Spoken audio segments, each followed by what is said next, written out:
Message చేశారు. అలానే comment రూపంలో కూడా కొన్ని విషయాలు అడిగారన్న.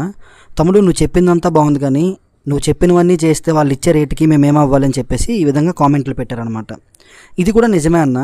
ఇప్పుడు మీరు కాంట్రాక్ట్ ఇచ్చిన తర్వాత నేను పెడుతున్న షార్ట్లు కావచ్చు, నేనే కాదు ఇంకెవరైనా సరే వర్క్ ఇన్ఫర్మేషన్ మీకు చెప్తే వాటిని పట్టుకొని మీరు ఈ విధంగా పని చేయండి అంటే వాళ్ళు చేయరు కదండి. ఎందుకు ఆ విధంగా చేయరు అని అంటే, మీరు వర్క్ ఇచ్చినప్పుడు 4 మేస్త్రిని పిలిచి వాళ్ళలో ఎస్ఎఫ్టీ ఎవరు తక్కువ కాస్ట్కి చేస్తున్నారో వాళ్ళకే పనిస్తారు. సో వాళ్ళు కూడా పని కావాలని చెప్పేసి మీకు తక్కువ రేటుకే ఒప్పుకొని పని చేయడం జరుగుతుంది.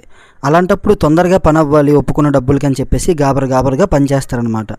సో ఇది జనరల్గా మార్కెట్లో జరుగుతున్నది. నేను ఎవరిని ఉద్దేశించి చెప్పట్లేదన్నా. ఎందుకంటే మార్కెట్లో 10 రూపాయలు తగ్గాలని ఓనర్ అనుకుంటే ఒక పని కావాలని మేస్త్రి అనుకుంటాడు అనమాట.